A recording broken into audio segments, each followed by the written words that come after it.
नमस्कार दोस्तों, मैं अंकुर उपाध्याय स्वागत करता हूं आप सभी का एक बार फिर से अपनी नई वीडियो में। दोस्तों रिक्वेस्ट करूंगा वीडियो को एंड तक देखिएगा। इस तरीके की चीजें मैं बोलता नहीं हूं कभी वीडियो में, लेकिन कभी कभार बोलता हूं जब मेरे को कुछ ज्यादा इंपॉर्टेंट या तो न्यूज शेयर करनी होती है या अपना ओपिनियन शेयर करना होता है।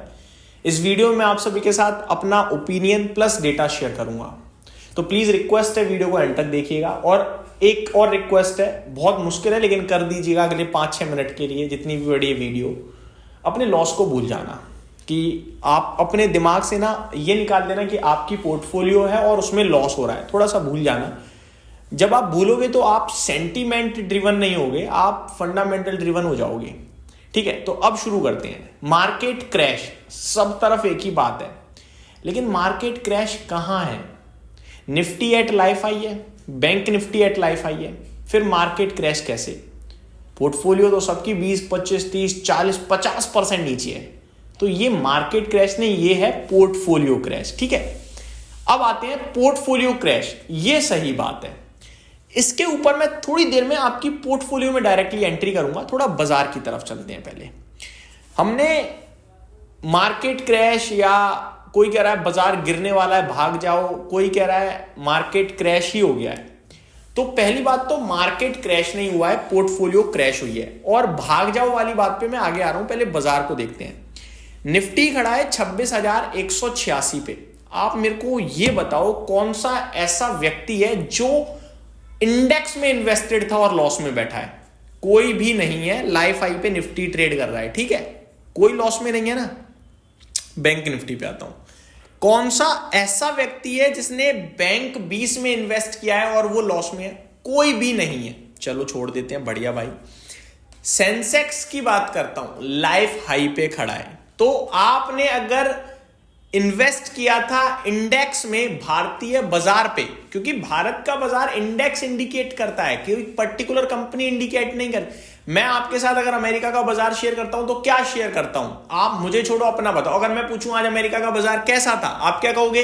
डाउ इतना ऊपर था, नेस्डेक इतना ऊपर था, ये उतना था, वो उतना था। आप मेरे को पर्टिकुलर किसी स्टॉक की कहानी तो बताने नहीं आ रहे।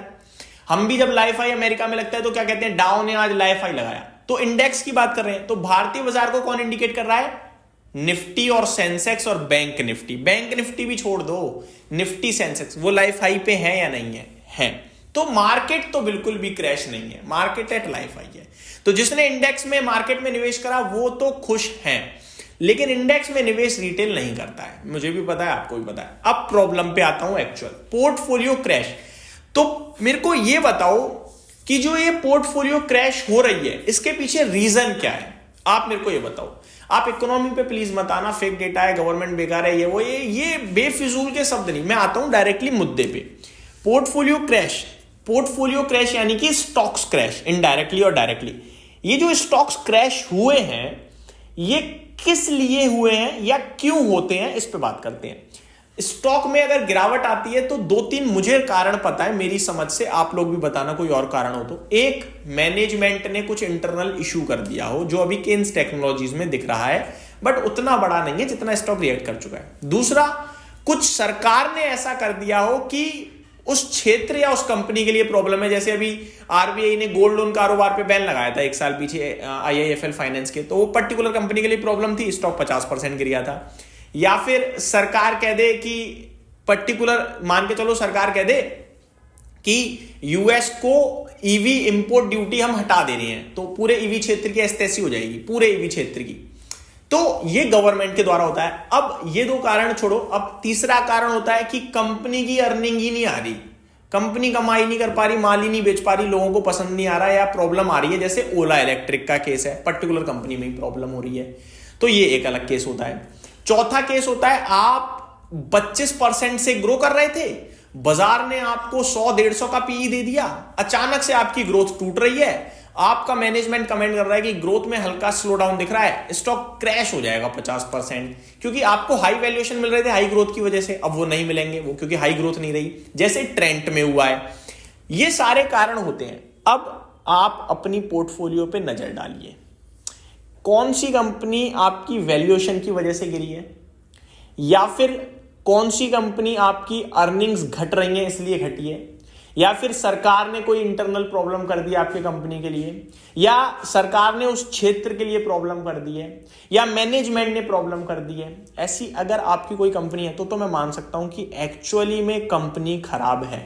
वरना क्या, कुछ नहीं। मैं आपको बताता हूं लोगों की पोर्टफोलियो में क्या है। लोगों की पोर्टफोलियो में है railway shares, defence shares, shipping shares, Jio finance जैसे, इरेडा जैसे, ये बड़ी कैटेगरी। या फिर मैं सिंपल आईटी भी ले लो, केमिकल भी ले लो, कुछ भी उठा लो, ये एकमात्र मेटल, बैंकिंग और ऑटो को छोड़ दो तो सभी ले लो, सभी खत्म पड़ा है ना।